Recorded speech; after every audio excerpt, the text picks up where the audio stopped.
마태복음 6장 14절에서 15절까지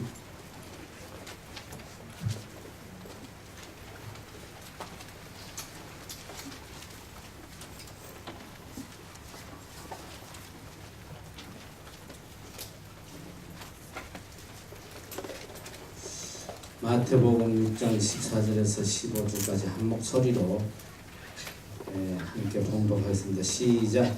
너희가 사람의 과실을 용서하면 너희 천부께서도 너희 과실을 용서하시려니와 너희가 사람의 과실을 용서하지 아니하면 너희 아버지께서도 그 과실을 용서하지 아니하시리라. 아멘. 우리가 지금 산상수훈을 공부하고 있는데 지난 시간에 산상수훈의 주기도문에 대해서 배웠습니다. 주님께서 주기도문을 가르쳐 주시고 바로 이어서 다시 한번 이 주기도문에 나와 있는 용서에 대해서 또 다시 한번 강조해서 우리에게 이어서 주시는 말씀입니다. 너희가 사람의 과실을 용서하면 너희 천부께서도 너희 과실을 용서하시려니와 너희가 사람의 과실을 용서하지 아니하면 너희 아버지께서도 너희 과실을 용서하지 아니하시리라. 인간에게는 세 가지의 용서가 필요합니다. 첫째는 하나님의 용서예요. 이 하나님의 용서가 없다면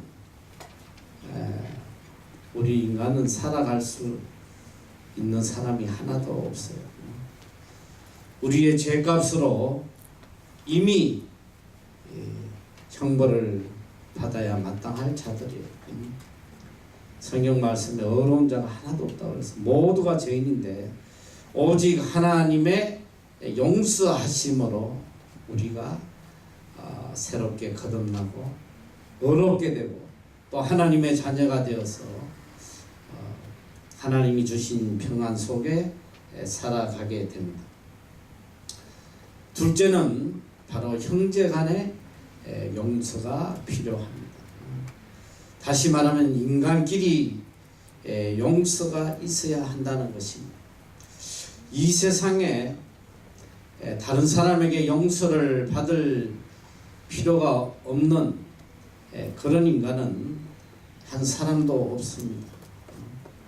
반드시 누군가의 용서를 필요로 하고 또 누군가를 용서해주고 살아가야 하는 것이 인간이에요.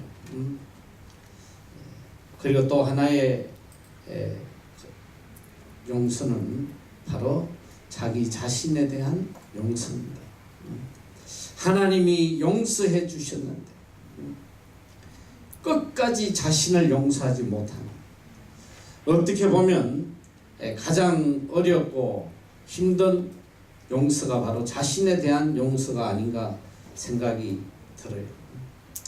하나님께서 성경을 통해서 우리에게 끝도 없이 내가 너를 용서했다, 내가 너를 의롭게 만들었다, 더 이상 너는 죄와 사망의 그늘 아래 있지 않다, 이렇게 끝없이 하나님께서 말씀하시는데 정작 용서받은 우리 자신 스스로 자기를 용서하지 못해요. 끝까지 죄책감에서 벗어나지 못하고 자책하면서 고통 속에 살아가는 이런 불쌍한 인생들이 참 많단 말이죠. 오늘 우리가 예수 그리스도의 죽음이 무엇을 의미하는지 그걸 깨달아야 돼요. 자칫하면 우리가 예수 그리스도의 십자가를 무의미하게 만드는 그런 죄악을 일생 동안 범하고 살아갈 수 있다는 십자가. 예수 그리스도의 십자가는 바로 우리 죄에 대한 용서를 이야기하고 있는 거예요. 십자가의 사랑이 뭐예요? 바로 죄사함이라는 거예요. 우리의 죄를 예수 그리스도께서 대신 지시고 십자가에 돌아가셨기 때문에 오늘 십자가의 사랑이 우리에게 너무나도 귀한 것입니다. 우리 인간은 모두가 죄인이에요. 죄인 아닌 사람이 어디 있어? 다 죄인이에요. 로마서 3장 10절 11절에 말씀하신 것처럼 기록된 바 의인은 하나도 없다. 의인은 하나도 없다.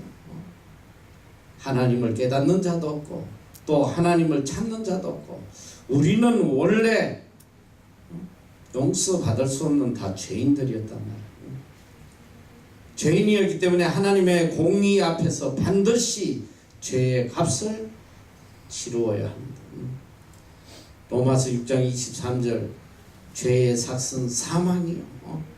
우리의 죄값으로 우리는 영원히 사망의 형벌 속에 살아가야 돼요. 그러나 그리스도의 십자가의 은혜로 하나님의 은사는 그리스도 예수 우리 주 안에 있는 영생이다. 죄사함 받고 이제는 의로운 자로 하나님과 더불어 영생하는 은혜를 얻게 되었습니다. 주님의 십자가의 죽으심이 바로 우리를 용서하신 하나님의 사랑의 확증이라고 성경은 말씀하고 계세요. 로마서 5장 8절 우리가 아직 죄인 되었을 때에 그리스도께서 우리를 위하여 죽으심으로 하나님께서 우리에게 대한 자기의 사랑을 확정하셨느니라.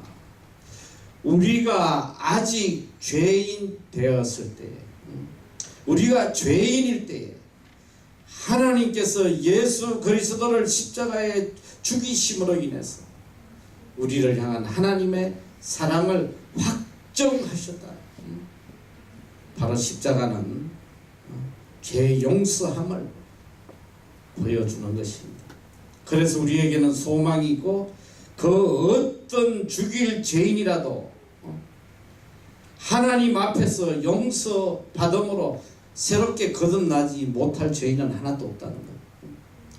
우리 인간의 눈에 볼 때는 도저히 용서받을 수 없는 악한 자라 할지라도 살인자라 할지라도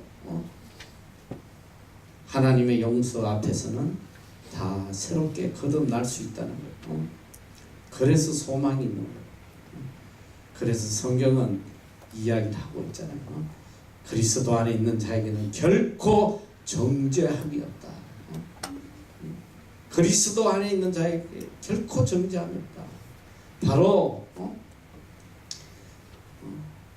사망과 죽음의 죄와 사망의 법 아래 있는 우리를 예수 그리스도의 생명의 성령의 법으로 우리를 해방시켜 주셨다. 이제는 죄로부터 자유하게 됐다. 그래서 누가 우리를 정죄하겠느냐? 어느 누구도 우리를 정죄할 수 없다. 이게 복음이란 말이죠. 이게 복음이에요. 죄인이든 내가 이제 의로운 자가 되었다는 거, 이게 복음이에요.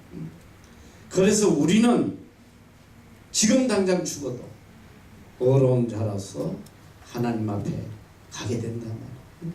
이게 복음이에요. 그래서 요한복음 3장 16절 복음, 하나님이 세상을 이처럼 사랑하사, 얼마큼 사랑했냐? 바로 독생자 예수 그리스도를 보내셨다. 독생자 예수 그리스도를 죽이심으로 어느 누구도 멸망치 않고 다 영생을 얻게 하려 하시는 것이다.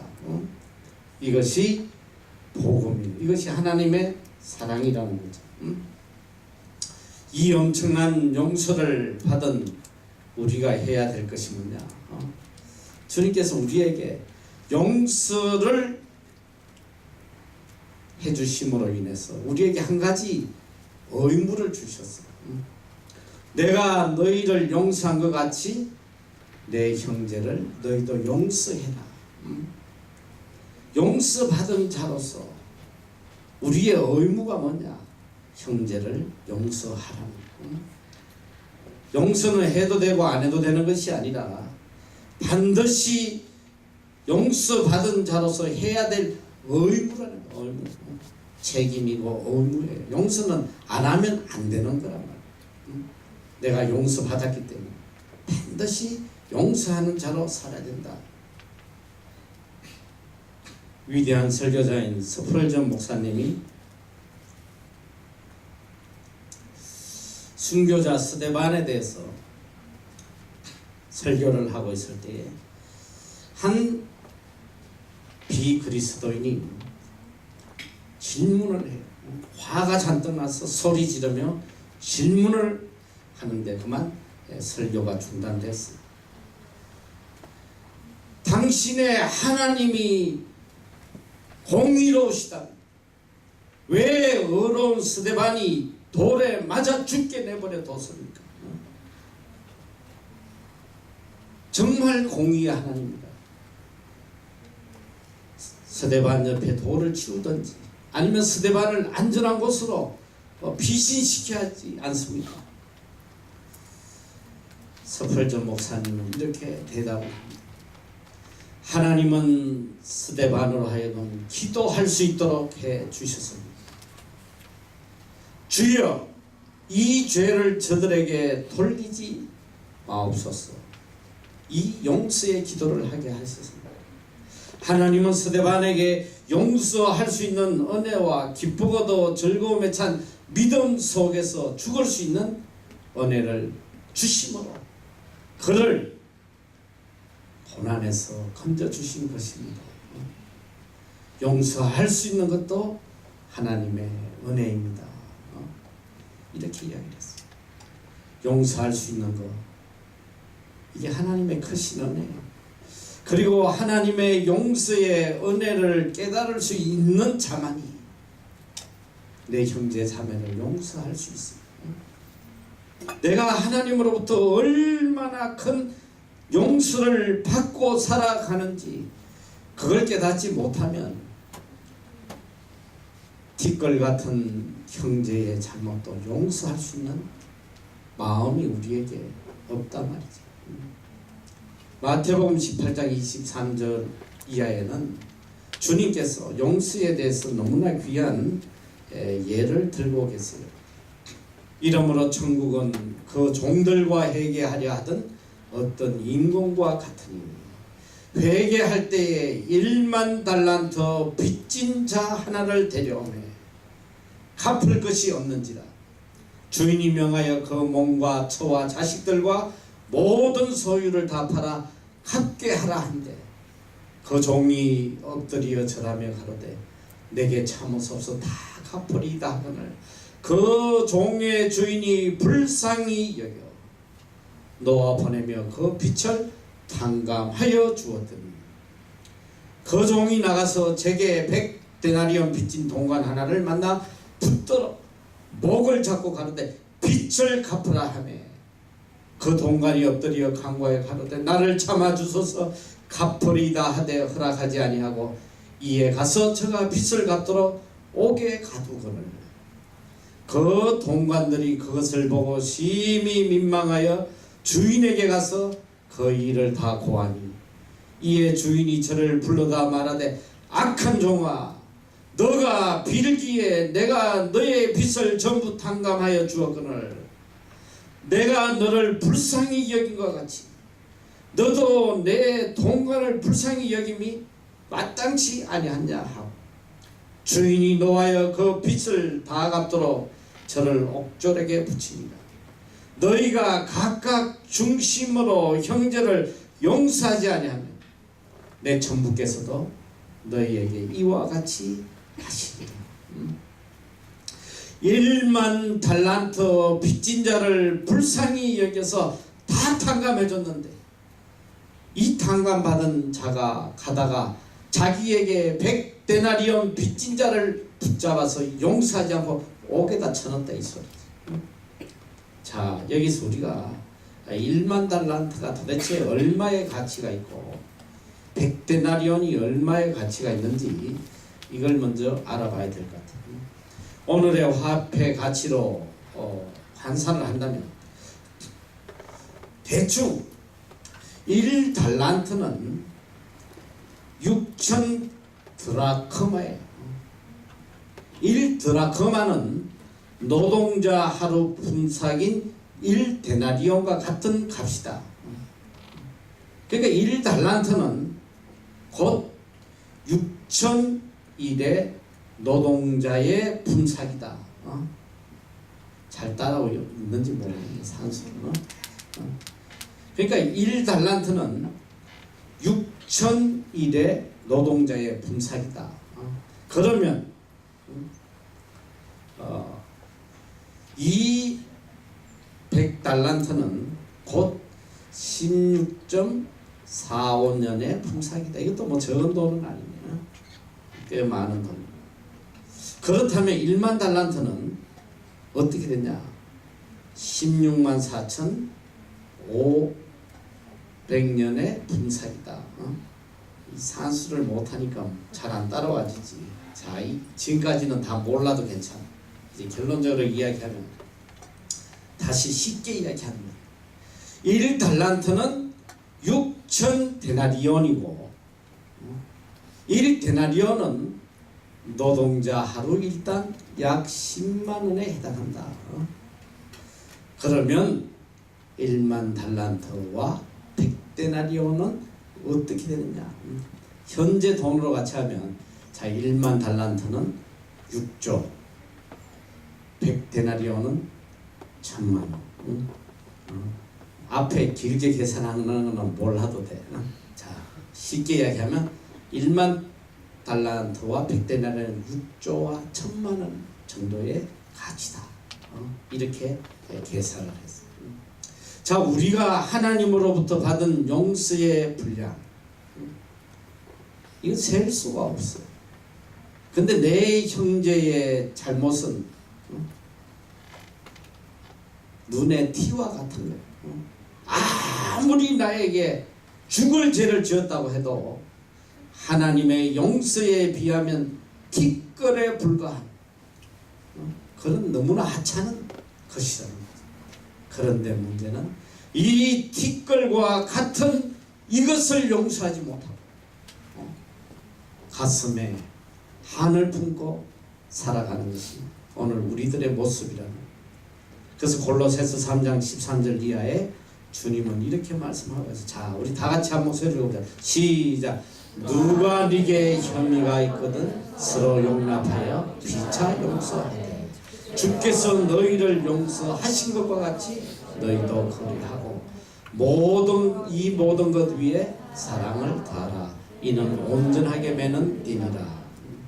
누가 네게 혐의가 있거든 서로 용납하여 피차 용서해라. 서로 용서하는데 어떻게 하냐? 주께서 너희를 용서하신 것 같이 용서하라는. 주님이 우리를 용서한 것 같이 용서한다면 이 세상에 용서 못할 일이 어디 있겠어요? 그리고 이 용서는 모든 사랑의 필수 조건이고 용서 없이는 어떤 사랑도 할 수 없단 말이에요. 이 모든 것 위에 용서 위에 사랑을 더해라. 그래야지만 온전하게 될 수 있다는 거예요. 피차 용서하되 일방적인 용서가 아니라 피차 용서하라. 서로 용서해라. 우리는 일평생 동안 수없이 용서를 받아야 하고 또 용서를 해야 합니다. 그런데 중요한 것은 뭐냐? 용서받는 자보다 용서하는 자가 더 복이 크단 말이에요. 하나님이 주신 이 축복이 얼마나 큰지 몰라요. 심리학자들의 통계에 따르면 용서하지 못하는 이의 정신적 고통은 용서받지 못하는 자의 고통과 비교할 수 없다는 거예요. 그러니까 용서해야 되는데 용서하지 못하고 가슴에 한을 품고 살아가는 사람은 결국은 누굴 죽이냐면 자기를 죽이는. 용서하지 못하는 자의 고통은 말로 할 수 없는, 뼈가 썩어져 들어가는, 암이 걸려 죽어요. 한에 맺혀 죽는다. 이게 하나님이 주신 어쩌면 너무나도 타당한 형벌이 아닌가 싶어. 스스로 자기를 죽이는 거예요. 왜? 우리는 말로 할 수 없는 용서받은 자, 용서받은 자로서 티끌 같은 잘못도 용서 못하는 자라면 당연히 거기에 대한 형벌을 받아야 돼. 그게 뭐냐? 자기 스스로 자기를 고통스럽게 만드는 것이 피차 용서하고 또 용서를 받는 것, 이것이 바로 하나님의 사랑의 법칙이에요. 바로 예수 그리스도의 용서를 받아들이는 증거가 된단 말이에요. 용서하지 못하면 자기 스스로 형벌을 자초하게 된다는 거예요. 용서는 하나님이 우리에게 주신 또 하나의 큰 축복이에요. 용서는 하나님의 법칙이기 때문에 하나님의 법을 지키면 반드시 우리에게 복이 된단 말이에요. 은혜가 되는 거예요. 용서하면 첫 번째로 우리에게 뭐가 오냐? 평강이 온다. 가슴 속에 한을 담고 살아가면 그 고통이 얼마나 큰지 몰라요. 그런데 마음을 열고 용서해버리면 얼마나 평안한지 몰라요. 하나님이 주신 평안이 나를 평안하게 해주는 거예요. 그리고 이 용서를 통해서 우리는 하나님의 온전함을 덧입을 수 있게 되는 거예요. 또 용서하면 하나님께서 우리에게 영광을 주신다고 했어요. 영광을. 잠언 19장 11절에 보면 노하기를 더디하는 것이 사람의 설기요 허물을 용서하는 것이 자기의 영광이니라. 용서하면 이게 영광이 된다는 거예요. 또 용서하면 온전하게 된다. 좀 전에 우리가 봤던 골로새서 3장 13절 말씀처럼 누가 네게 혐의가 있거든 서로 용납하여 피차 용서하되 주께서 너희를 용서하신 것 같이 너희도 그리하고 이 모든 것 위에 사랑을 더해라. 이는 온전하게 매는 띠니라. 용서는 사랑의 기초의 기본이에요. 용서 없이는 어느 누구도 사랑하지 못하고 사랑 없이는 어느 누구도 온전하게 되지 못한다. 마태복음 마가복음 11장 25절에 보면 서서 기도할 때에 아무에게나 혐의가 있거든 용서해라. 그리하여야 하늘에 계신 너희 아버지도 너희 허물을 사하여 주시리라 하였더라. 우리가 형제를 용서하면 우리의 허물을 하나님께서 용서해 주신다고 약속하셨습니다. 마태복음 6장 14절에도 동일한 말씀을 하고 계십니다. 너희가 사람의 과실을 용서하면 너희 천부께서도 너희 과실을 용서할 것이다. 우리가 사람의 잘못을 용서하면 우리의 잘못을 하나님이 용서해 주신다. 야고보서 2장 13절에는 참 너무나도 중요한 말씀을 하고 계세요. 다 같이 한번 읽어보겠습니다. 시작. 긍휼을 행하지 아니한 자에게는 긍휼 없는 심판이 있으나 긍휼은 심판을 이기고 자랑합니다. 긍휼은 뭐냐? 바로 예수님의 마음이라고 그랬더니 불쌍히 여기는 마음. 우리에게 불쌍히 여기는 긍휼한 마음이 없으면 하나님께서 우리에게 긍휼을 베풀지 않겠다고 말씀했어요. 내가 긍휼 없는 심판을 하겠다. 이게 얼마나 무서워요.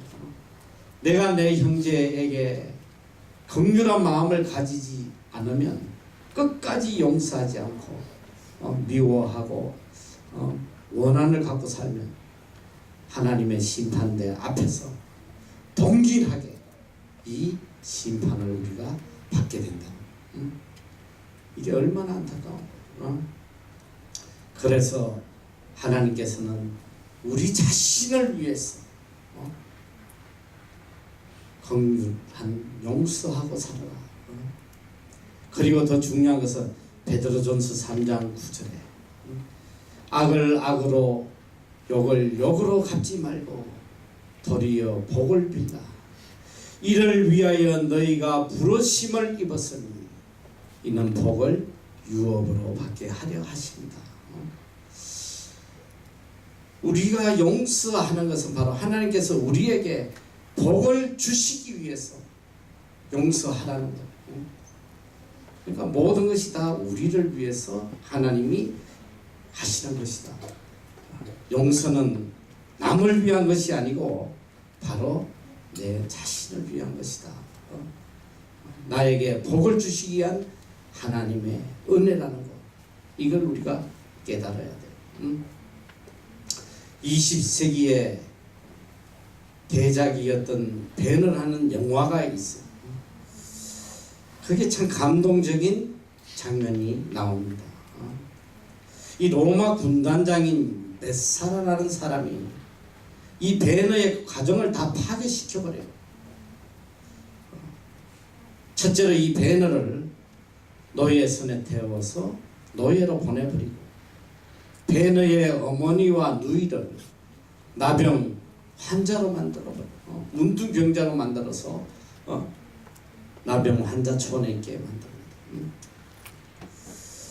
이 베너는 마음속에 이 복수심으로 불타고 있어. 내가 나가면 반드시 이놈을 죽이고 말겠다. 그런데 이 베너를 사랑하는 여인이 베너에게 간절히 부탁을 합니다. 회개하고 용서할 것을 가르치는 예수 그리스도를 만나라고 예언을 해요. 베너는 십자가를 지고 골고다 산으로 오르는 예수님과 눈이 마주칩니다. 그리고 십자가 위에서 마지막 죽어가면서 저들의 죄를 용서해 달라는 예수님의 기도를 들으며 그는 그 순간 사람으로 변하게 돼요. 예수님이 눈을 감으시면서 피 묻은 손을 뻗치어 내가 손에 쥐고 있던 복수의 칼을 빼앗아가셨다. 베느는 예수님 때문에 그 원수 메사라를 용서하고 이 나한자촌에 있는 어머니와 누이를 찾아가요. 그런데 놀랍게도 그곳에서 깨끗하게 치유된 어머니와 누이를 만나게 돼요. 예수님이 운명하시며 베너의 손에서 복수의 칼을 뽑는 순간 또 베너가 메사라를 용서한 순간 나환자촌에 있던 어머니와 누이의 병이 치유되는 기적이 일어납니다. 어머니와 누이를 문둥이로 만든 메사라를 베너가 용서하자 이 어머니와 누이가 치유되는 이런 기적이 일어났다. 이 영화의 참 한 장면. 마틴 루터 킹 목사님은 용서하는 힘이 없는 자에게는 사랑하는 힘도 없다. 용서하지 못하는 자는 절대로 사랑할 수 없다.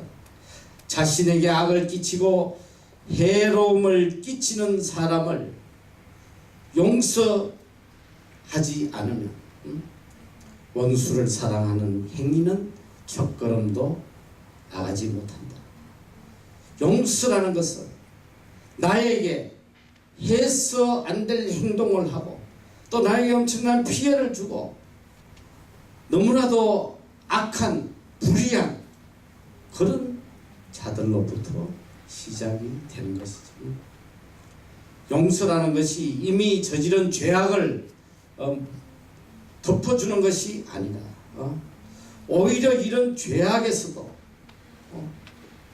그리스도의 사랑이 장애 요인이 되지 않는다는 걸 보여주는 바로 위대한 은혜라는 거죠.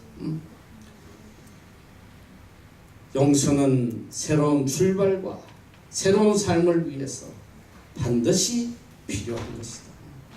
정말 새로운 삶을 살기를 원하면 용서로부터 시작하라. 용서로부터 새 삶을 시작해라. 그리스도께서는 먼저 용서의 본을 보여주셔요. 누가복음 23장 34절에 보면 이에 예수께서 가라사대 아버지여 저희를 사하여 주옵소서 자기의 하는 것을 알지 못함이니이다 하시더라. 예수 그리스도께서 십자가에 죽어 가시면서 자신을 죽인 이 로마 군병들을 향하여 그들의 죄를 용서해달라고 아버지께 기도하셨다는 용서의 본을 친히 먼저 보여주셨어요. 에베소서 4장 32절에 서로 인자하게 하며 불쌍히 여기며 서로 용서하기를 하나님이 그리스도 안에서 너희를 용서하신 것 같이 하라. 서로 인자하게 하며 불쌍히 여기며 여러분 살아가면서 보니까 미운 인간들이 얼마나 많아. 정말 믿고 정말 보기도 싫은 인간들이 죽는 날까지 계속 있단 말이야. 목회자는 어땠어? 목회자 마음에도 미운 사람들 너무 많아요. 가끔 이 세계 뉴스 보면 얼마 전에도 내가 뉴스 보니까 교회 목사들 얼마나 장로들이 미웠으면 권총으로 다 사 죽여버렸어. 그리고 자기도 죽고 그런 일들이 많아요. 인간이기 때문에 어느 인간 마음속에도 미운 사람이 있을 수밖에 없어요. 자기를 해코지하고 방해하고 모함을 하고 평생 살다 보면 어느 곳에 가도 이런 인간은 있게 마련해요. 어떤 직장을 가든 어떤 교회를 가든 가족 구성 안에서도 미운 인간들이 얼마나 많아. 여러분 중요한 건 뭐냐? 나를 괴롭히는 사람이 내가 살아가는 동안 없을 수가 없어요. 반드시 있는 거예요. 누구에게든지 있어요. 반드시. 아무리 선한 사람에게도 원수는 다 있게 마련해요. 예수님에게도 그렇게 많은 원수들이 있었다는 거, 그걸 잊으면 안 돼.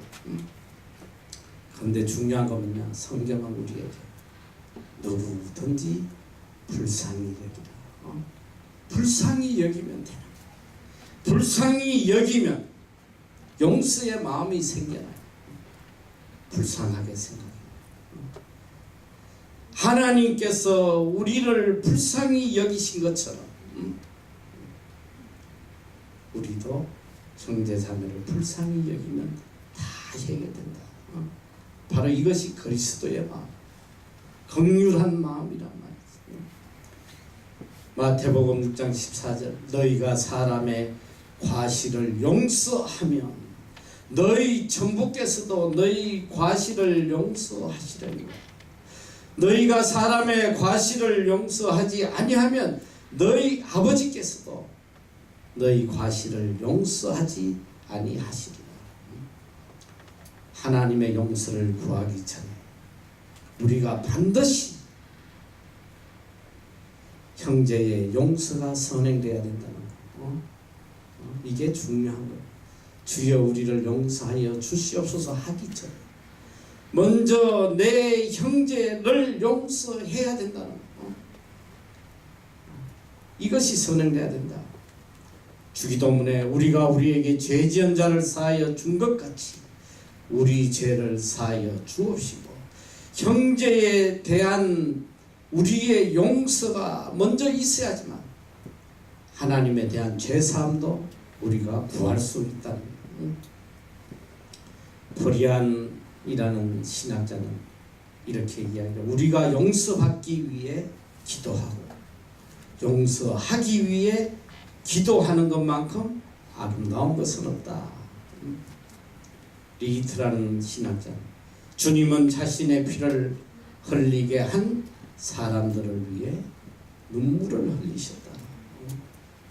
토마스는 언제나 용서를 필요로 하는 인생이기에 우리가 제일 먼저 해야 할 본분은 용서하는 일이다. 우리는 일평생 하나님으로부터 용서받고 살아가는 사람, 그리고 형제로부터 용서받고 살아가야 돼. 그러기에 우리가 제일 먼저 해야 될 것이 용서하는 일이다. 용서하는 일이다.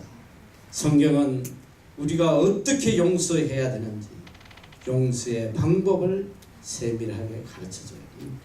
마태복음 18장 22절 예수께서 가라사대 내게 이르노니 7번뿐 아니라 70번씩 7번이라도 할지니라. 아니 몇 번 용서하여 주면 되겠습니까? 물었을 때 주님께서 70번씩 7번이라 했다. 이건 뭐냐? 무한대라는 거예요. 끝없이 용서하고 살아라. 그럼 어떻게 용서해야 되냐? 18장 35절에 너희가 각각 중심으로 형제를 용서하지 않으면 내 천부께서도 너희에게 이와 같이 하시리라.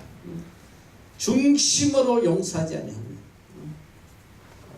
마음을 다해서 내 온 마음을 다해서 깨끗하게 용서해야지만 하나님께서도 우리를 깨끗하게 용서하신다는 거예요. 참 용서하기 어려워요. 더군다나 나에게 해를 끼치는 사람, 내 눈에 눈물을 나게 하는 사람, 내 마음에 고통을 주는 사람, 참 용서하기 어려워요. 그걸 어떻게 용서하겠어? 그런데 성경은 용서하라고 그래요. 그것도 끝까지 용서하라고 그래요. 가장 이 말씀을 바로 지킨 한 분이 계세요. 여러분도 너무나 잘 아는 이 사랑의 원자탄이라는 손양원 목사님의 이야기예요. 이분에게 두 아들이 있었어요. 고등학교 다니는 두 아들이 있었는데 손동인, 손동신 이 두 아들이 있었어요. 여수 반란 사건 때 공산당이 어떤 그 친구 안재선이라는 아이가 이 두 아들이 공산당에 가입하지 않는다고 무참하게 죽어. 갑작스레 두 아들을 동시에 잃은 슬픔도 슬픔이지만 이 아들을 죽인 안재선을 생각하면 분노하는 마음에 이 목사님이 잠을 이룰 수가 없었어요. 너무너무 고통스럽고 너무너무 분해서 잠을 이룰 수가 없었는데 오랜 이 고통의 시간을 보내며 이 목사님은 마음의 결론을 내립니다. 그래, 내 아들을 죽인 안재선을 용서해야겠다. 왜? 주님께서 용서하라고 하셨어요. 그리고 그는 법원에 찾아가서 이 살인자를 용서해달라고 탄원서를 내요. 백방으로 다니면서 아들을 죽인 이 안재선을 구해내려고 발부둥칩니다. 그리고 결국은 그를 구해내서 자기의 아들로 입적을 해요. 친아들로 입적을 합니다. 양자로 올린 안재선을 호적에다 올렸는데 죽은 두 아들의 이름을 따서 손인신으로 이름을 바꿔서 친아들보다 더 극진히 사랑을 해요. 얼마 전에 한번 우연히 어느 글에서 보니까 이 손인신이가 어떻게 됐나 봤더니 이분이 이렇게 용서를 받고 이 손목사님의 아들로 자라면서 그런데 마음에 참 평안이 없었다고 그래요. 자기가 그 사랑하는 두 아들 죽였습니다. 친아들로 입적을 했으나 평생 마음에 고통을 안고 살았다고 그래요. 그런데 참 놀라운 게 뭐냐면 보니까 이 분의 아들이 지금 아들이 목회자가 돼가지고 그 권 목사님의 사랑을 증거하고 다니고 있더라고요. 참 놀라워. 용서의 결과가 이렇게 놀라워. 그 후손 하나님의 자녀가 돼서 하나님을 증거하고 있더라고요. 이 손양은 목사님은 그 후에도 나환자와 불쌍한 자들을 위해서 평생을 살아요. 그래서 수많은 사람들의 마음속에 사랑의 원자탄이다 이렇게 기억에 남아서 영화로도 이분의 사랑이 담긴 내용이 영화로 나왔습니다. 자식을 잃은 슬픔이 장교의 슬픔도 한데 그는 장례식에서 이렇게 이야기를 했습니다. 아들의 죽음을 통해 몇 가지 배운 은혜로운 감사를 나누고 싶습니다. 첫째로 나 같은 죄인의 혈통에서 순교의 자식이 나게 하셨으니 하나님께 감사합니다. 그 다음 많은 성도 중에 어찌 이런 보배를 주께서 하필 내게 맡겨주셨는지 주께 감사합니다.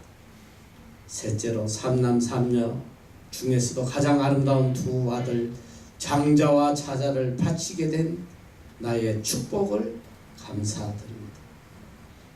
넷째, 또한 한 아들 순교도 귀하다 하거든 하물며 두 아들이 순교하다니 감사합니다.